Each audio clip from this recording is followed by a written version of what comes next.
Good morning, everybody. So welcome to day 67 of Marbody's compassionate response to COVID-19. I'm really pleased actually this morning because there was somebody that I wanted to involve in these sessions. Sarasuvanna, who works for Breathworks at Manchester Buddhist Centre, and because I think of anybody, I think she's got the kind of clearest view about something that's a really difficult topic, which is how do we approach death. So in the Buddhist tradition, it's said that there are two types of meditation. There's what's called samatha meditation, which means calming. And there's vipassana meditation, which is insight or seeing into reality. And according to the Buddha, we really need to develop the first one quite substantially, to be able to have a mental states that are quite positive, aware, kind, patient, all the possible qualities that you can imagine, that as good things for a human being to cope with life. Mental flexibility, we talked about this in the dhyanas. Things like mental buoyancy, or also bodily buoyancy, and moral uprightness, ethical uprightness, and adaptability and those sorts of things, proficiency of mind.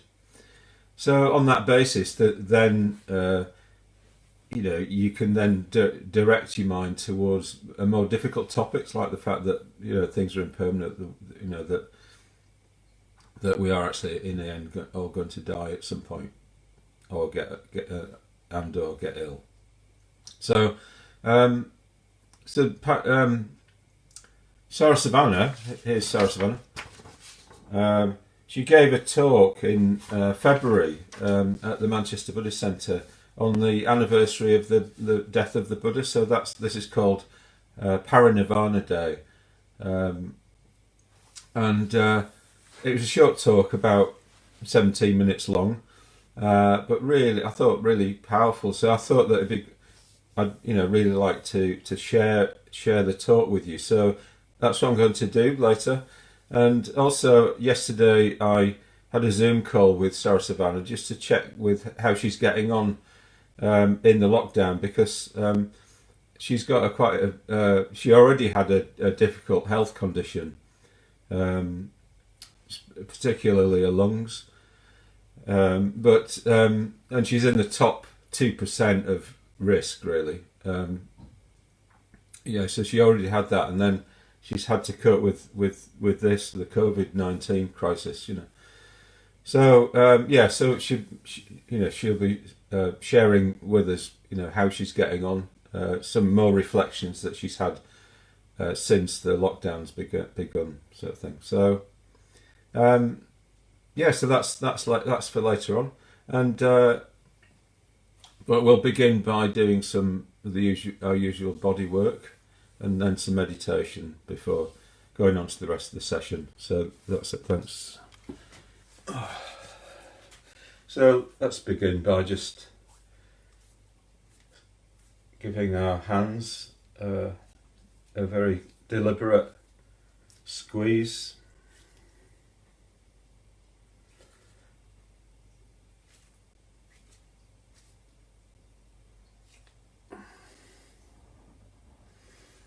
So anything that helps us connect with the fact that we actually have a body, we're not just a disembodied mind,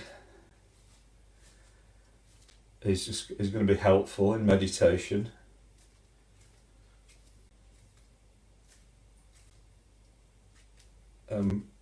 As I've said numerous times, we need to really take our time with body work.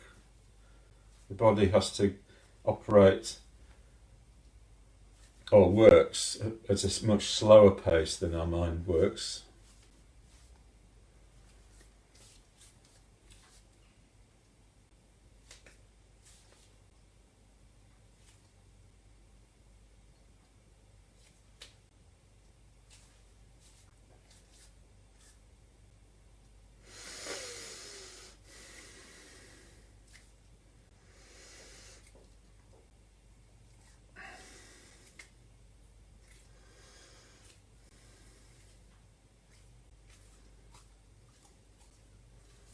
And then we'll do some Tai Chi style rotating of the spine side to side. Just let your arms flop. And getting into a rhythm.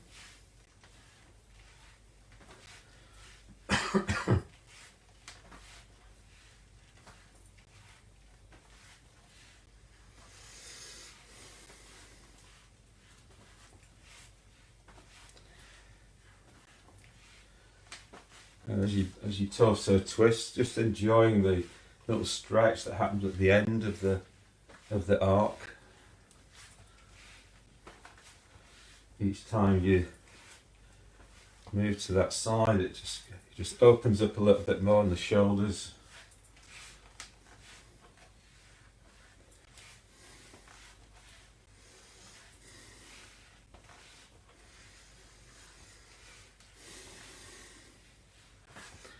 And take some deeper breaths.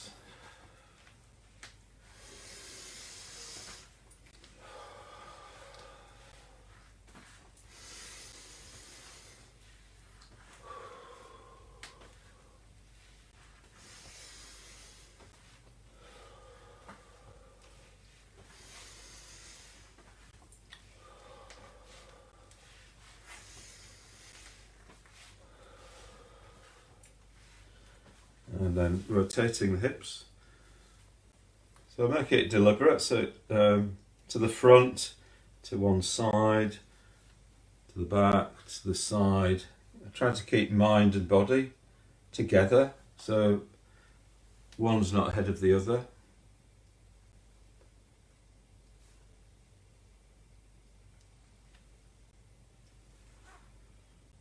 Having a sense of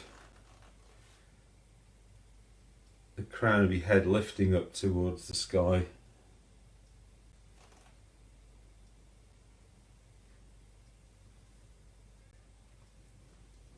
And your feet being attracted down towards the earth.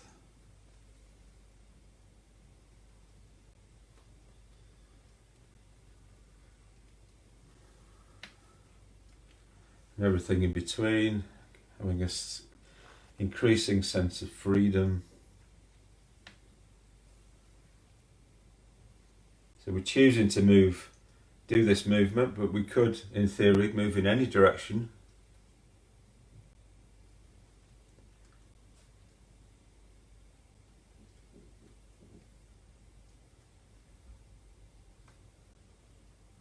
We're always open to multiple possibilities in life if we're poised in our body and mind.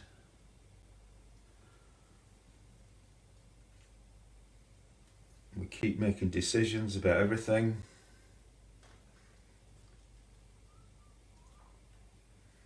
We're not in automatic pilot, which is what the secular mindfulness people talk about a lot.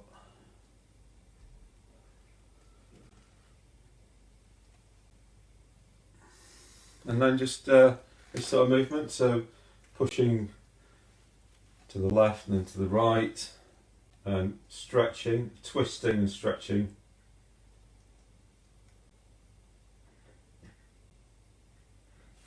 And then again to the other side. Twisting, stretching.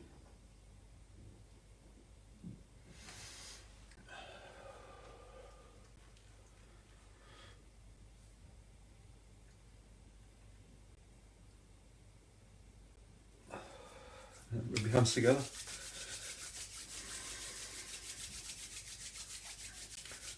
generates a little bit of heat in your hands, and then put them over your face.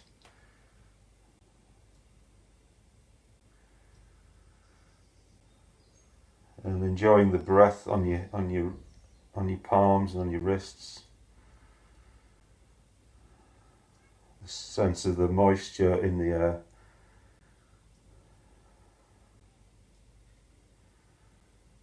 And something, a sense of turning away from the world, of expression. You don't need to be expressing anything at the moment. In fact, turning inward and looking inward into your inner experience, your feelings, how you feel at the moment.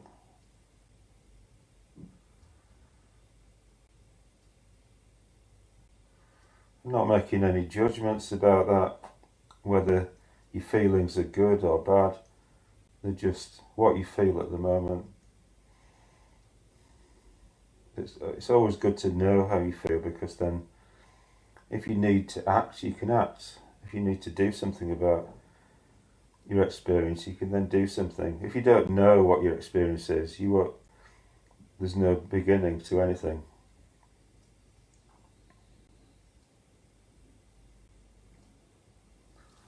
Then just give your face a bit of a wash with your hands.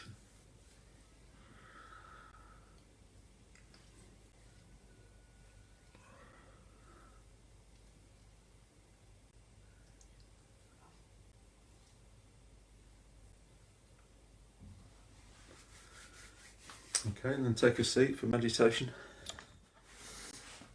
So I think as today we're going to be focusing on death, which is a really difficult topic, it's appropriate that we do the Metta meditation, loving kindness meditation. So just settling into your meditation posture in a chair or on cushions, wherever you are.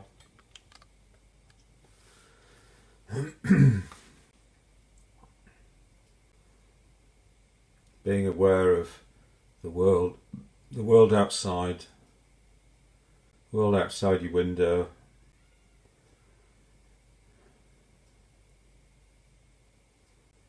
Maybe being aware of the other people who are attending this session around the world.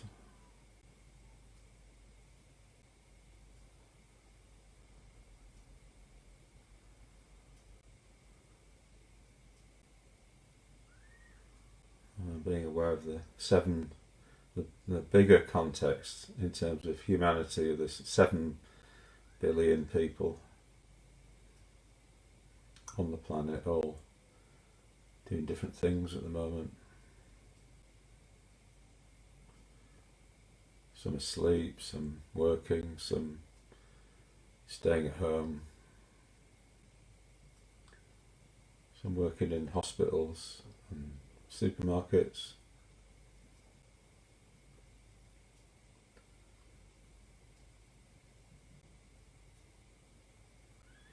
And then coming more towards ourselves and tuning into to ourselves, to our experience,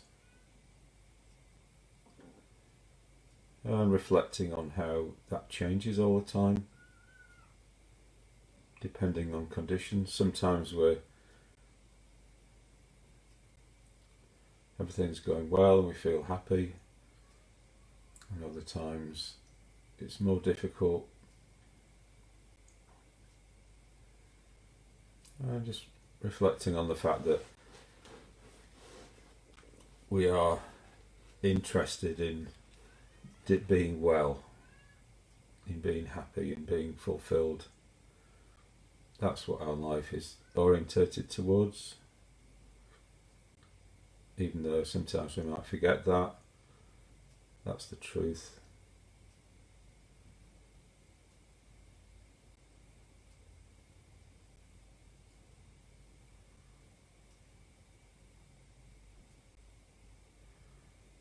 So in the first stage, focusing on ourselves, wishing ourselves well, the Metta Bhavana.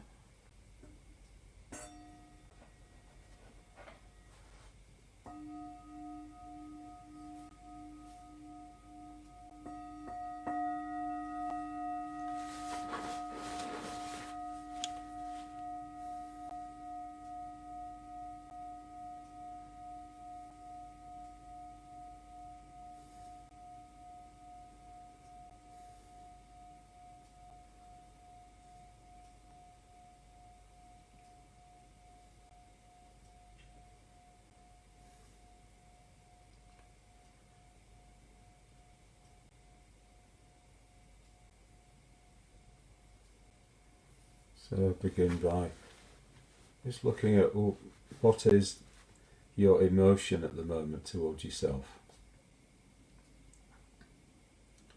Do you feel a sense of warmth towards yourself? Do you feel a bit indifferent? Do you feel critical of yourself?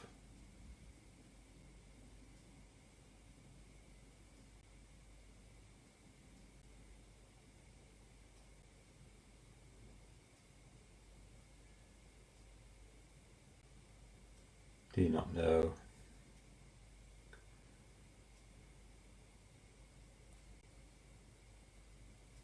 So whatever the emotion is towards yourself, it will be being conditioned by a view that you have about yourself. So if you're feeling a bit indifferent, you're probably thinking of yourself as an object. Maybe you're over-identifying with your role in life or your job or whatever it is. Or if you're feeling critical, maybe you're seeing yourself as an object in your own way.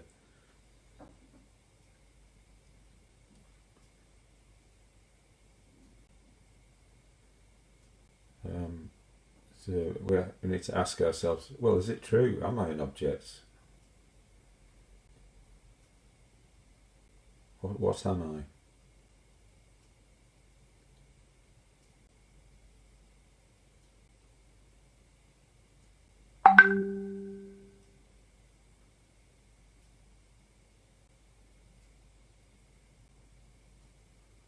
So just allowing some time and space, just let it dawn on you what you are. The fact that you're a living being who doesn't want to suffer, doesn't like suffering, who is constantly seeking out happiness and fulfillment and connection with other people.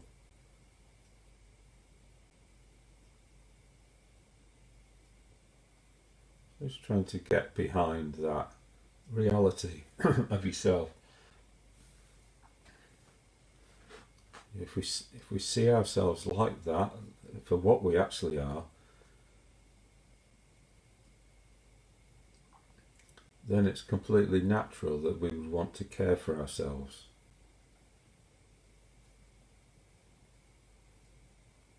You know, we're kind of vulnerable and fragile in some ways.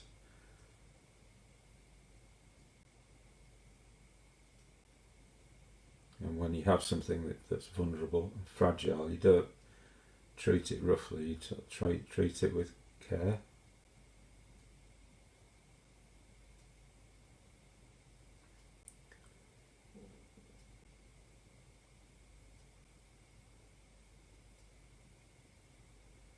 And maybe having a sense of there being a hand in the centre of your back that's just gently urging you in the direction forwards, and that represents a movement towards happiness. May I be well.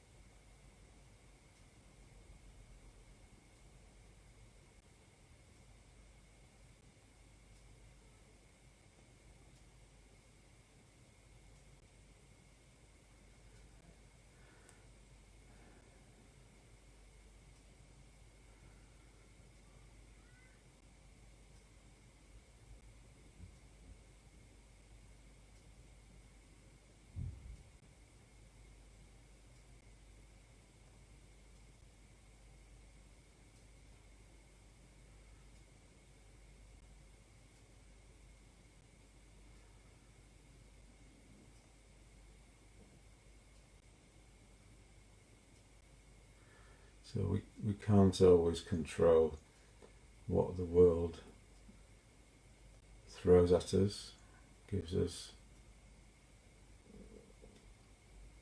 But we do have control over how we respond to that in terms of whether we look after ourselves in that experience.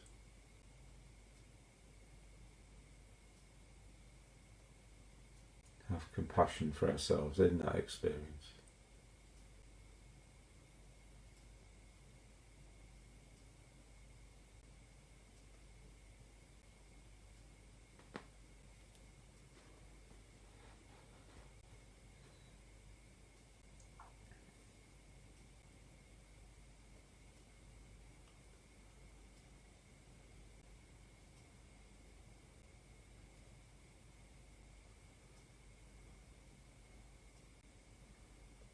So just gently opening our hearts to ourselves.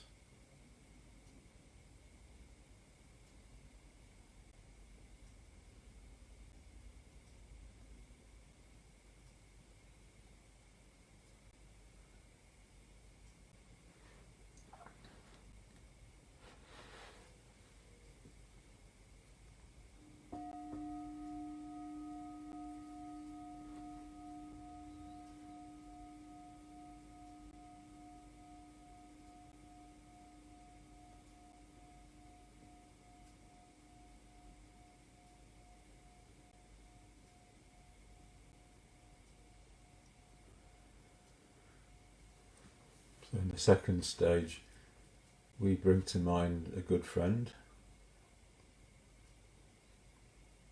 somebody who's roughly the same age, who we don't have romantic attachment to, they're just a friend, keeping it simple.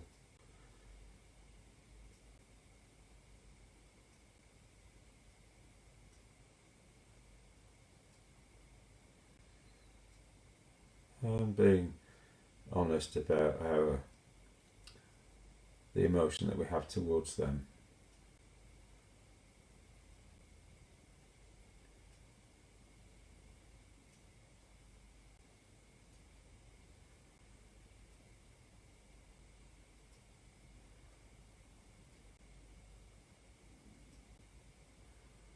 So we often find our friends to be enjoyable to be around and often helpful as well to us.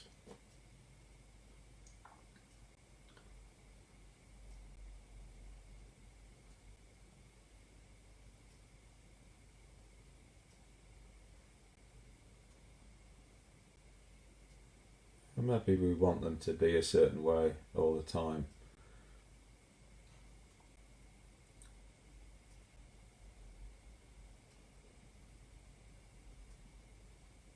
And maybe sometimes we treat them a little bit like an object. We want them to give us a particular experience.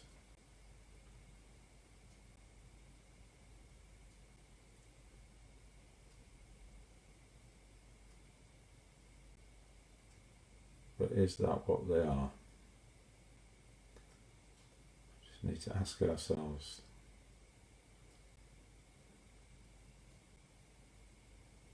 Are they just an object of pleasure for us?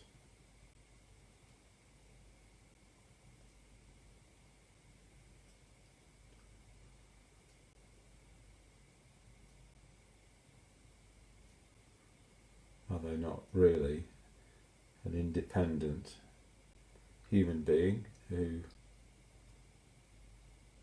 desperately doesn't want to suffer, who seeks through all of their actions happiness and fulfillment, well-being? So just starting to move away from seeing them as any sort of object and seeing them as for what they are in themselves.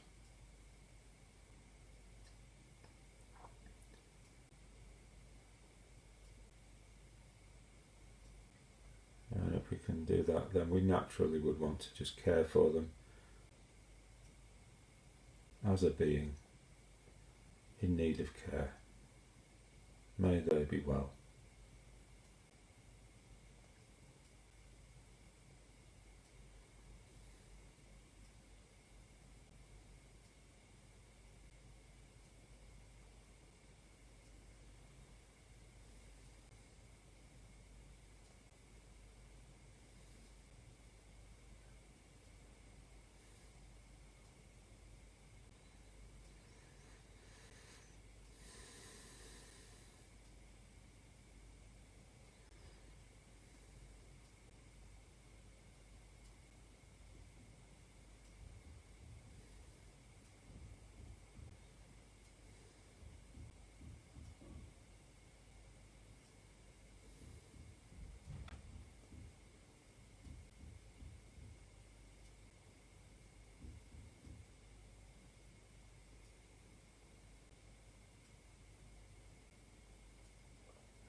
In the third stage, we bring to mind what we call a neutral person,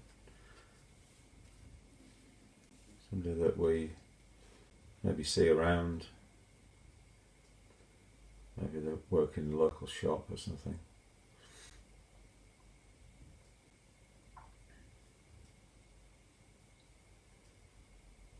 And someone to whom we have just neutral feelings, we don't like or dislike them particularly.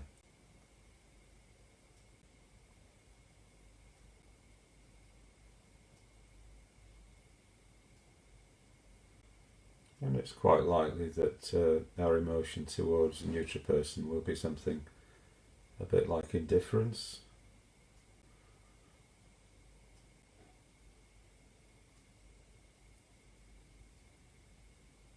Or just seeing what it is to start with, what is your actual emotion towards the neutral person.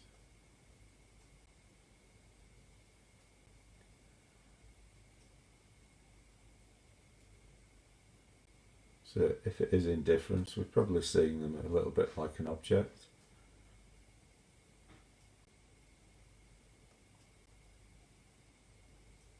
If it is warmth, we're probably seeing them as a human being.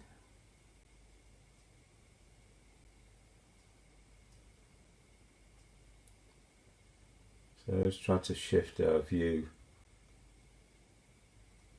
of that neutral person to be more in line with what they are.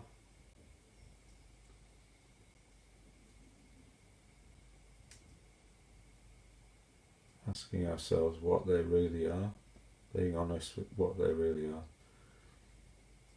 They're not an object, they're a human being with feelings, with hopes, fears, dreams.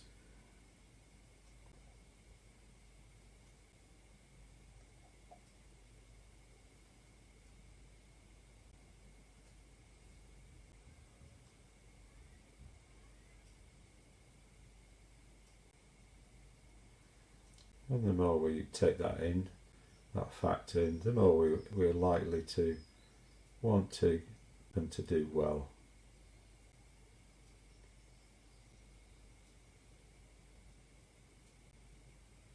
To live out their potential.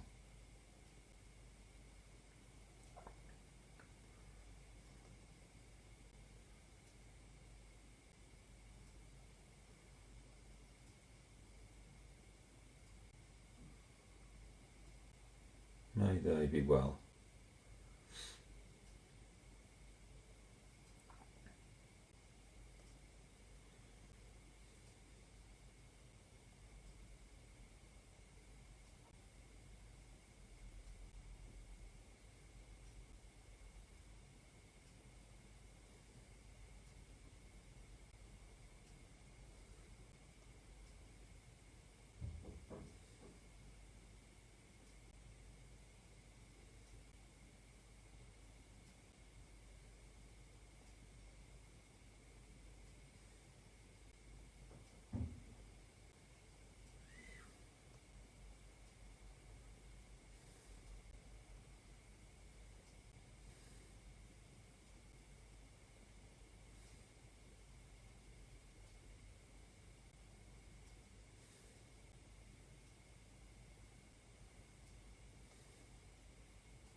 So moving on to the final stage, bringing together all three people we've used in the meditation.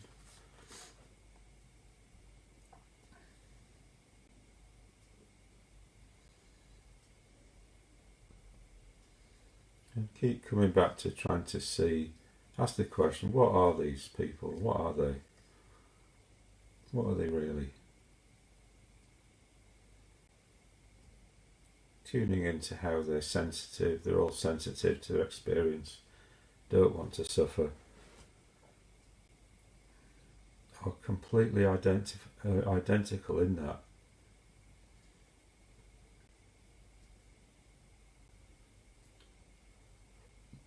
And just allowing that thought to condition a desire for their welfare. May they be well.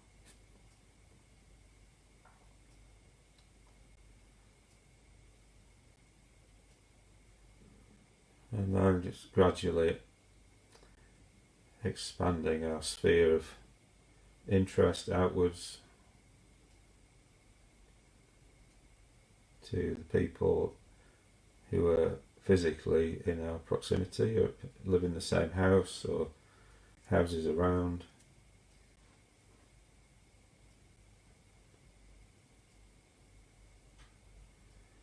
Asking the same question of them, what are they? What are they?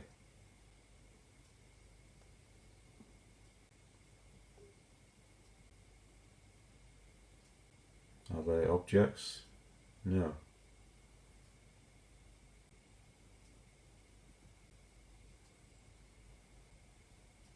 Just allowing that thought to condition a natural sense of care,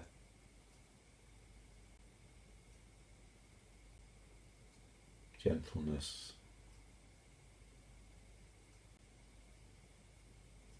so that when we meet them we're appropriate. We don't treat them like objects, we treat them like people, like beings with feelings.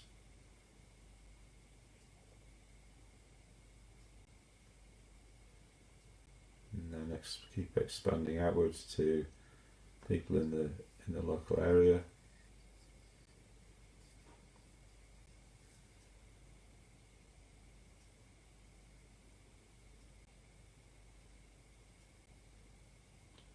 Young people and old people, men and women, all genders. People who are successful in life and confident, people who are struggling.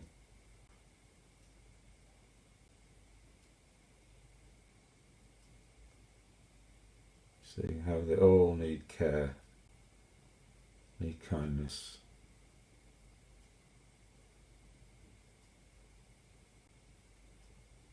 Just allowing it to flow out to them from your heart.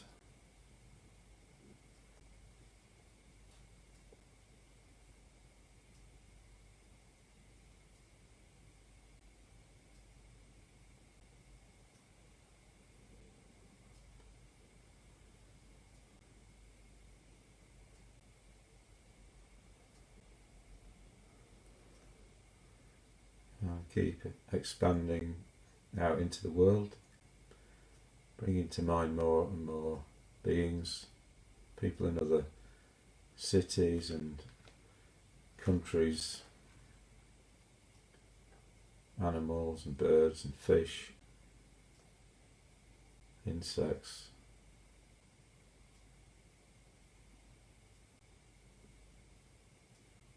None of whom are objects.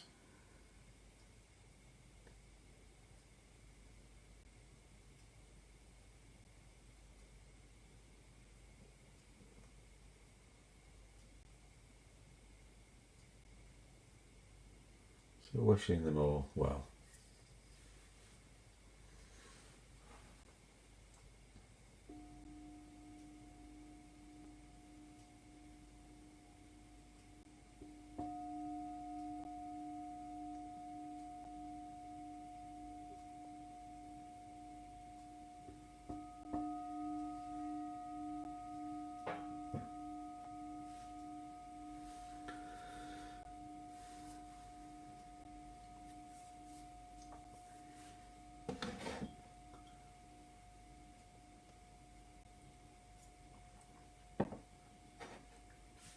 So in your own time, bringing that meditation to a close.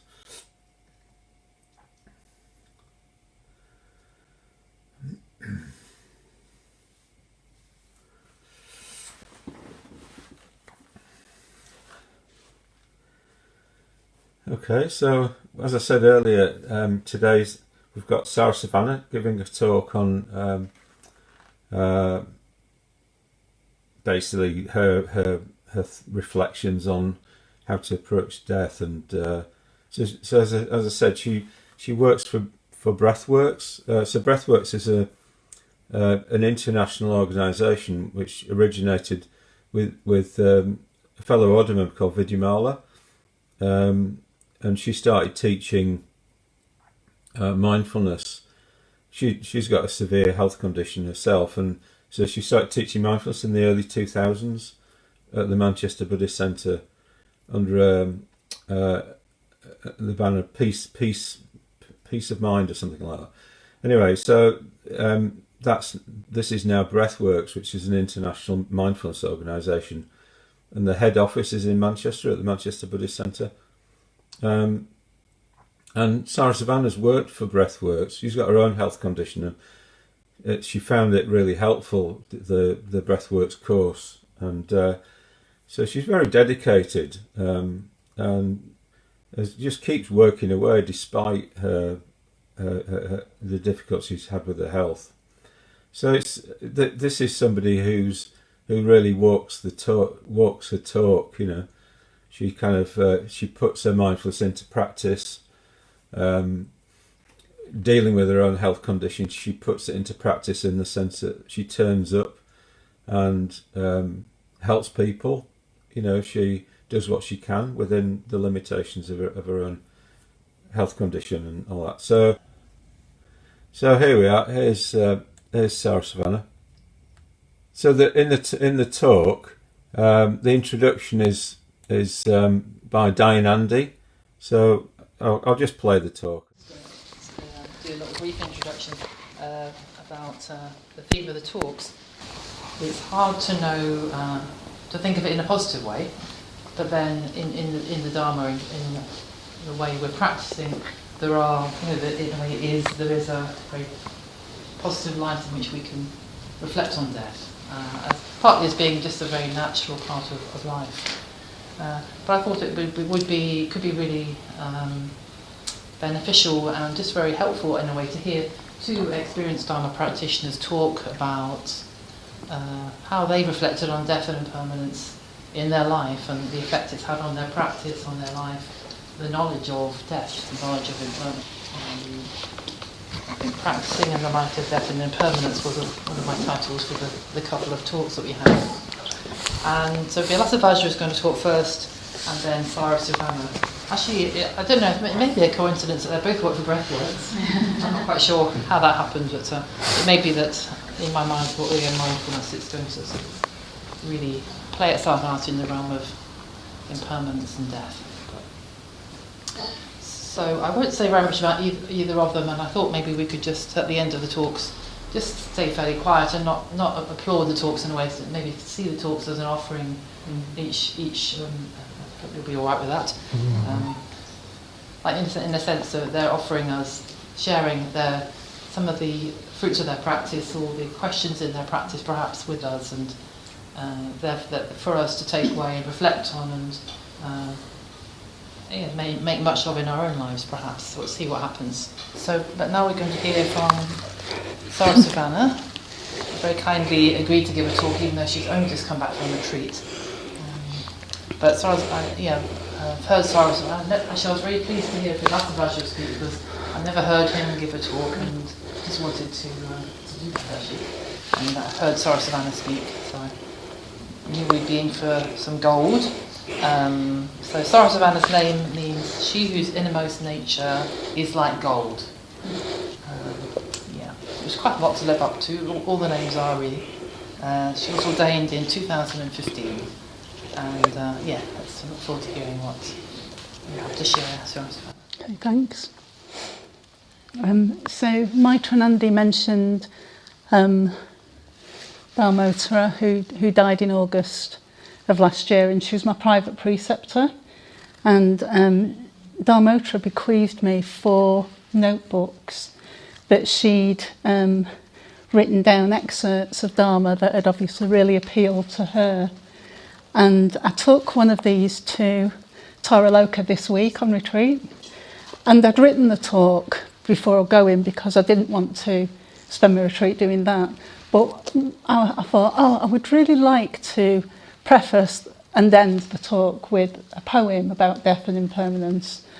And lo and behold, I took this book with me. And obviously I was really interested in why she tabbed certain pages, and especially this one at the top. And when I opened this one at the top, there were 2 poems about death and impermanence. So thank you, Dharmotra. So I'm going to start with one of them. So this is a poem by Shabkar. We come here from different provinces, east and west. We have assembled for a brief moment and will now disperse like all phenomena. This is impermanence. Like autumn clouds, this life is transient. Our parents, our relatives, are like passers-by met in a marketplace. Like the dew on grass tips, wealth is effervescent. Like a bubble on the surface of water, this body is fragile and ephemeral. The dhammas of this samsaric world are futile. The sacred dharma alone has value. The chance to practice this dharma is occurring just once, right now.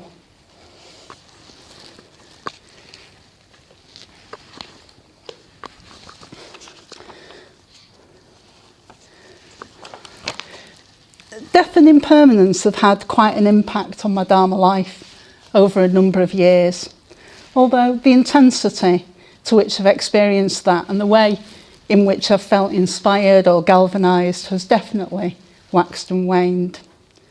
So I think it was about 2003 or 4 when I'd been coming to the Buddhist Centre for around 4 or 5 years, when my lovely mum was diagnosed with COPD, which is a condition that meant her breathing gradually became severely compromised. When I witnessed her struggling to take her next breath, it felt like the fact of her impermanence was inescapable.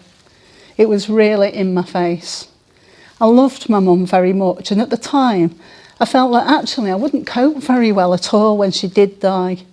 I felt frightened at the thought of her actual dying, of how that would be, and just felt really upset at the thought of her death. I realised that unless I did something about it there and then, I was going to be in a pretty sorry state when she did die, possibly neurotic or unable to function, or maybe even experience some kind of breakdown.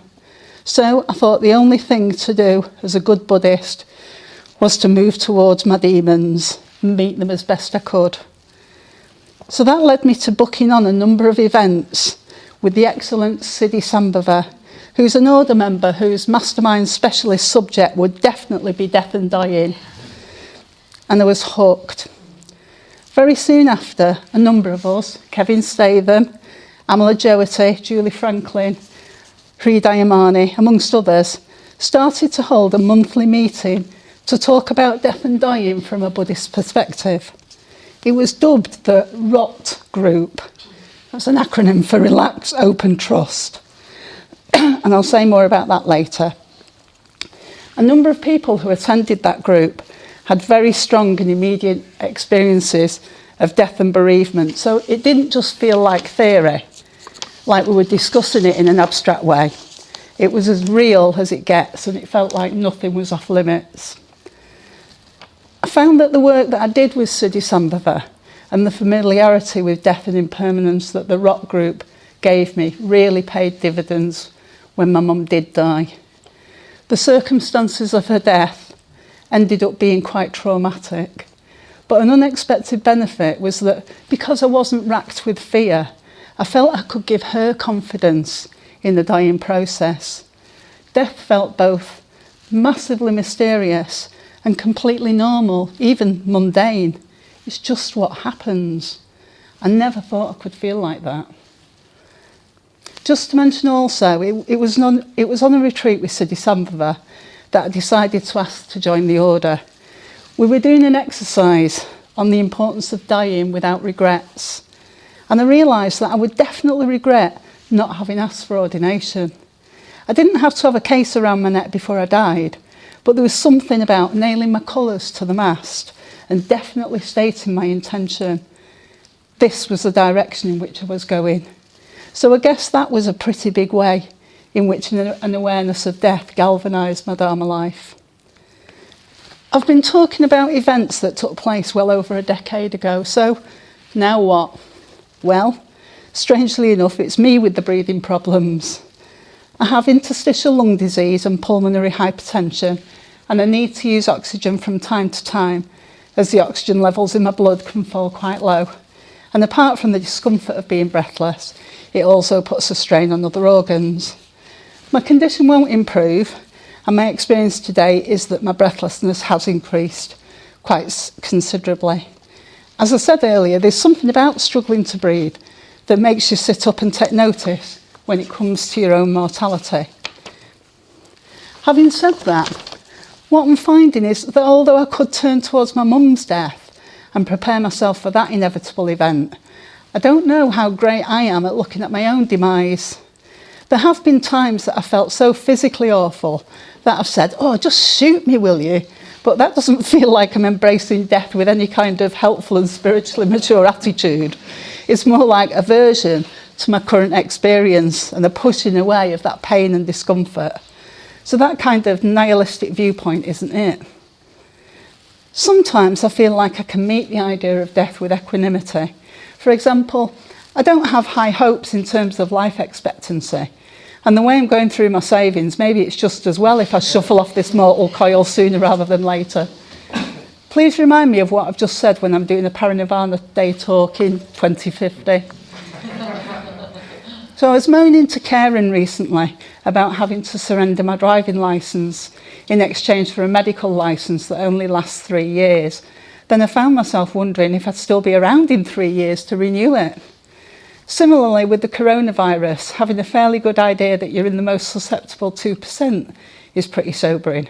So these things are coming to mind, but whether it's an acceptance of my own mortality or I'm just having a flirtation with the Grim Reaper and creating a little frisson, I'm not really sure.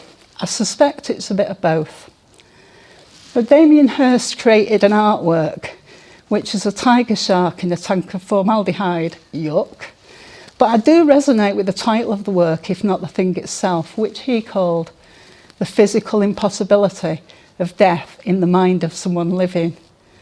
I feel like I get that about my own death. In fact, it feels to me like the whole crux of my current Dharma practice. This self that feels so real, so permanent, so me. I've always thought that we're obviously grief-stricken being with someone who's dying, and the thought of losing them feels really painful. But for the person who's actually dying, they're losing everything that they have been attached to. So what kind of a wrench is that? I sometimes wonder if that's why people die when their relatives or loved ones have left the room. Maybe there's some kind of mutual detaining going on. I'm coming to the conclusion that I can't work as overtly with my own mortality as I could with the idea of my mum's. For as much as I loved her, she wasn't me. And maybe the sad truth is I cherish my own self more, or at least that's the current state of affairs.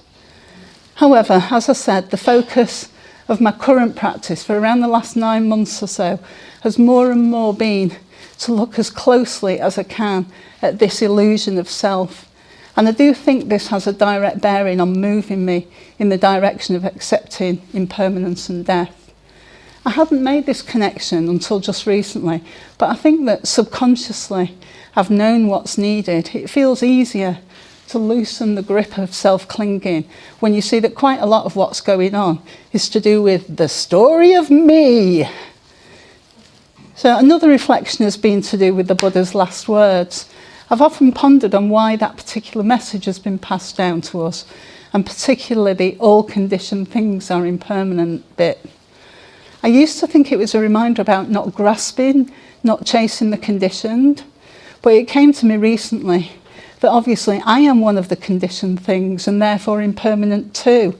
So maybe it's a reminder to loosen my attachment to what I see as myself. And finally, I do also have confidence in my yidam, Ratnasambhava, as a guide and protector when it comes to the time of death, and what might come afterwards in terms of bardos. This is not a blind faith.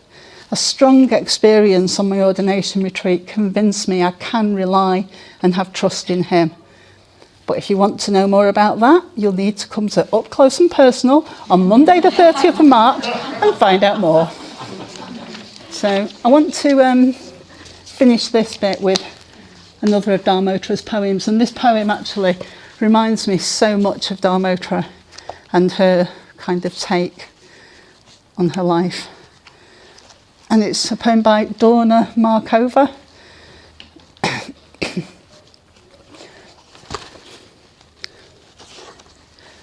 I will not die an unlived life. I will not live in fear of falling or catching fire. I choose to inhabit my days, to allow my living to open me, to make me less afraid, more accessible, to loosen my heart until it becomes a wing, a torch, a promise. I choose to risk my significance, to live so that which came to me as a seed goes to the next as blossom, and that which came to me as blossom goes on as fruit.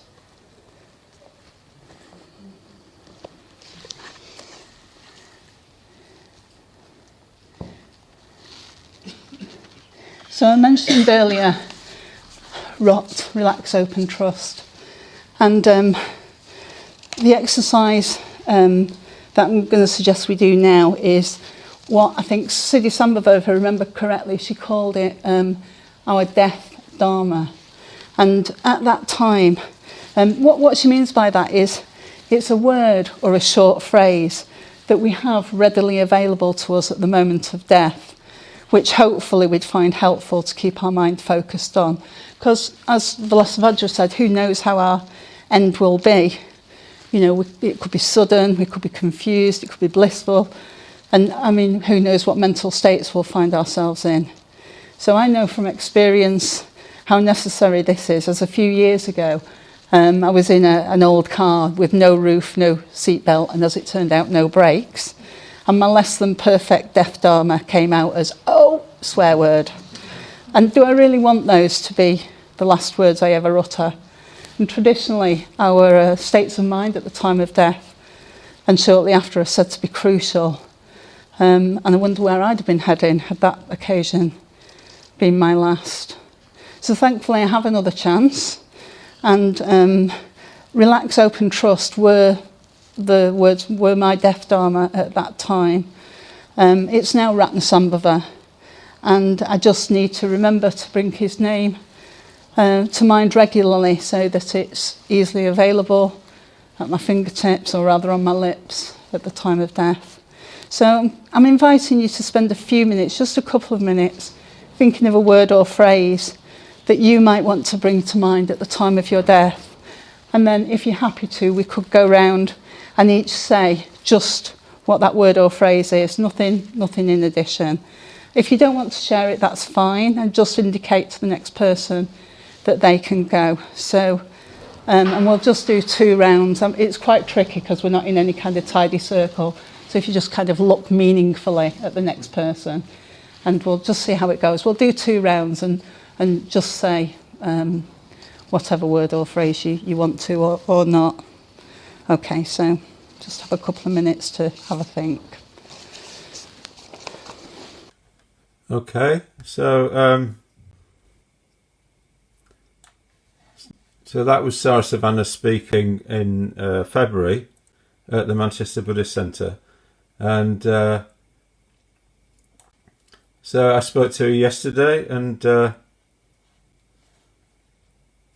where's the thing? Yeah, okay, so I've actually got Sarasuvanna here to give us an update on how things have gone since the talk. That was in February, was it? Mid-February. So, yeah, mid-February. So how's it gone for the lockdown? I'll just shut the window. So, yeah, carry on. Thanks, Mahabodhi, for giving me this opportunity. So I've been shielding since the 18th of March, so that's nearly 3 months now. And I know I mentioned in my talk about COVID, and I think at the time I was a bit blasé about it, because obviously I don't think mid-February anybody really got a sense of like the extent of how it was going to be for people. So when that eventually hit home mid-March, then then actually it really kind of galvanised me into getting my affairs in order. And I really felt like time was of the essence, you know. I really felt like it could be any day now. If I get COVID, it's kind of good night Vienna. So I really wanted to feel like I could kind of die without too many regrets. Like, oh, I've not done that and I've not done that. And I mean, I know like our in tray will never be empty, but even so, I just felt like, oh, I really need to sort things out here. So I felt like I did that, and I did that on a very kind of practical level, and it was massively satisfying actually, and it was quite exhilarating in lots of ways. And then I thought, well, yeah, okay, so I've sorted out like the practical side, but I mean, you know, what about like the most important bits? You know, what about me? How would it be? How would it be to die? How would it be to leave everything? So I started I revisited, A Year to Live, Stephen Levine, thinking A Year to Live, that's kind of, aiming quite high actually. But and then I started reading, Joan Halifax's Being with Death. I was looking at that. But actually, what came more and more to mind was the one and only time that I'd met up with Sangratchita, and I'd said to him, "How do you prepare for death?" And he actually said to me, "Whatever you're doing now, that's your preparation for death." And I thought, maybe I just need to look a bit more closely at like how I'm living and what I'm doing right now. So anyway, that was kind of probably about the first month, and I was kind of girding your loins to die at any moment, really. That's how it felt. And then you kind of run out of steam, because it just kind of goes on and on and on, and then on a bit more. And I mean, for me, because I wasn't going out, there was like a real sense of unreality. Craig's my partner, was talking to me about, the queues, how people are queuing with gaps in the supermarket, and obviously you see things on the TV. But because I've not actually witnessed that myself firsthand, it's all a bit like, I'd wake up and I'd think, is this a bad dream? Is this really happening? So there was that kind of unreality about it as well. And then I think, because it's been like almost 3 months, I've been in lots of different phases with this, and I imagine like that will continue as well. So I went through a phase where I wasn't furloughed, and I was really glad of that, because I kind of needed the discipline and also the distraction of work. But actually I feel like I kind of went for refuge to work, really, and kind of totally threw myself into it. A bit like kind of blinkering, kind of blocking out everything else. So I can speak quite bravely about kind of being ready to die, but I'm dead aware that that's just like theory, because in fact, a few weeks back, I got a bit of a sore throat and a cough, and I was thinking, the first place my mind went was like, right, this is it. And I thought, whoa, hang on a minute, like, even if I have got like a cough and a sore throat, and even if it's COVID, it's not necessarily it. There's a long way to go before death. So just like slow down. And of course it was kind of hay fever, but it made me realise how much fear came up, when I thought, is it now? Is it happening now? So so one of the things I've also noticed is I've lost quite a lot of confidence, and I think that's been happening for quite some time, and I think it's quite strongly related to my just kind of health issues. I'm now on oxygen therapy, which means from like 7 at night till 10 the next morning, I'm using oxygen. I'm just got nasal cannula, and I'm sleeping much better, but I think that's a kind of indication of just how bad my lungs and heart are, really. So, and I think the kind of lack of confidence is, it's kind of hard to know exactly where that's coming from, but it feels very real, and that's one of the reasons I wanted to step up to the plate today. When Mahabodhi asked me to do this, my instinctive reaction was to go, no, not doing it. And then I thought, you know what, come on. So, so I've felt like I'm glad that I can kind of go beyond that in some ways. And I suppose the only other thing I wanted to say was, at the end of my talk, I gave a little teaser about something that happened on my ordination retreat, and to do with Ratnasambhava, who's my yidam, or my sadhana figure. Your visualisation practice, yeah. Pardon? Your visualisation, meditation. Yeah, thank Buddhist you, meditation. visualisation practice, yeah. So, I could just, and what I said was, if you want to know more about it, come to the, what's it called that night that was meant to be doing Mahabodhi? What was it called? It was... an evening with or something. Yeah. Close up and personal, that's what it's called, wasn't it? Close up and personal. So anyway, it's not close up and personal anymore, it's like keep 2 meters away. So that never happened, and they asked if I wanted to do it online, and I really didn't. So, but anyway, what I was going to say about that was, when I was on, it was just after I'd been ordained, and I was away on my ordination retreat. This is 5 years ago, and I was in Spain, and I'd been away for 2 months already, and I had this really strange kind of lucid dream that I was sharing a room with 3 other women, which, I mean, that was for real. That wasn't the dream, and I thought that I was awake and could really taste and feel strong perfume in the back of my throat, and I was coughing and thinking, I don't know what they're playing at, spraying the room with this perfume, but it's really, really choking me, and I'm going to have to mention it in the morning when everybody's awake, like not to do that. And then this figure kind of shuffled towards me, and it was like a really old crone, garishly made up, with like bright blue eyes and lipstick up to her nose, and like just like a kind of shambolic figure approaching me, and the smell of the perfume was emanating from her, but underneath that there was a real stench of decay. So she was kind of decomposing, but covering it up with all this makeup and this perfume, and she was just kind of approaching me. And I mean, I don't remember feeling, I mean, it was really unpleasant, obviously, that I don't remember feeling particularly frightened or scared, but it was just like, revulsion.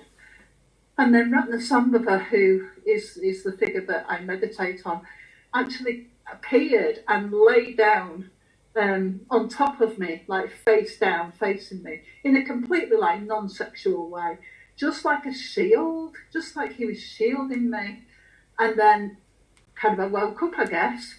But kind of after that, I've always really thought he's a protector for me, and I could really call on him at the time of death, and in the bardos, which is the period after death.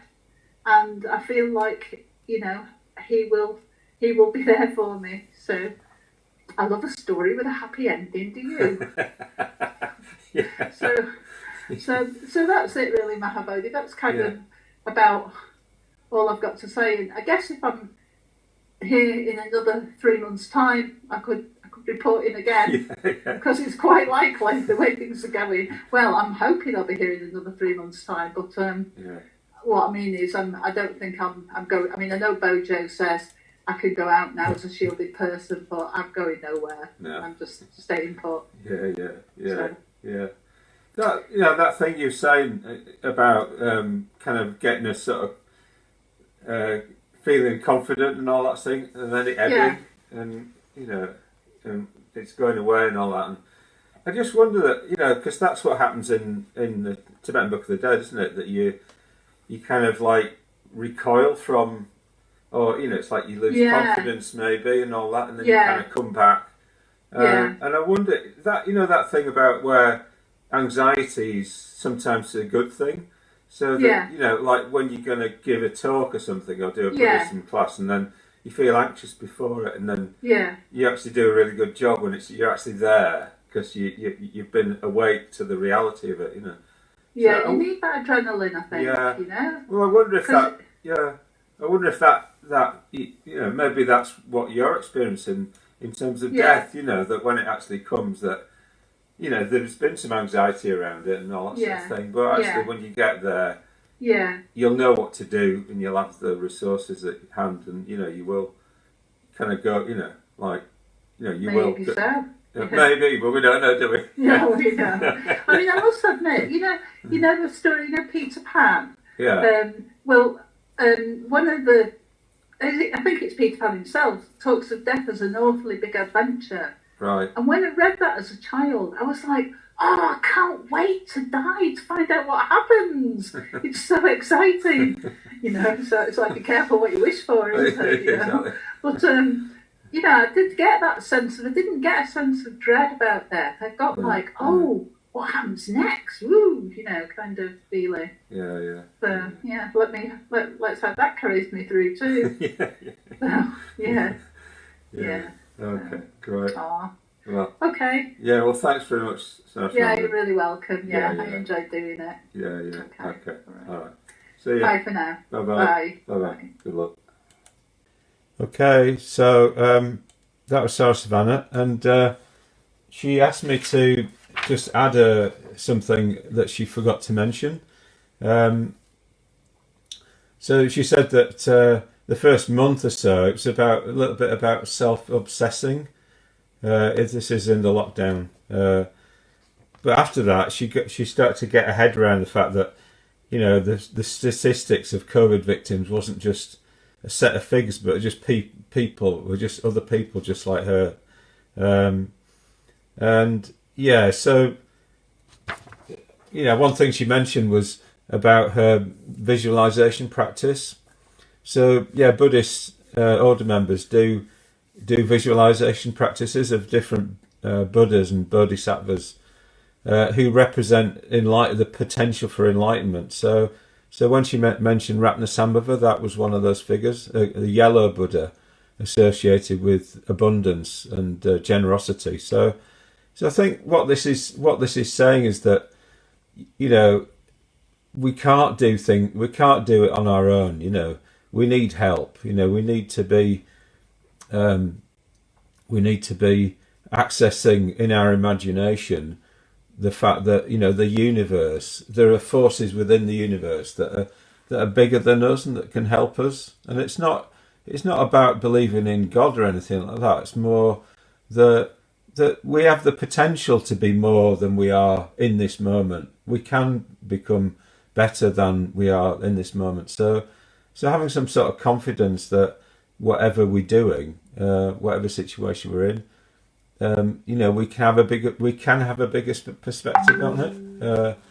We can choose that. We can try and be bigger to the situation. And I think this is something that maybe we all need to bear in mind, with this topic. And so on the one hand, doing the samatha meditation, doing loving kindness, doing mindfulness of breathing, developing awareness, and then on the other hand, having a sense of, something bigger than ourselves as a kind of force that can manifest through us, really, but that where we can ask for help. And I refer you back to the series on ritual and devotion if you're interested in all of that. So that's it for today. I'm really glad that the iPad didn't cut out, and Yeah, so that's it. All right. Thanks, everybody. Bye.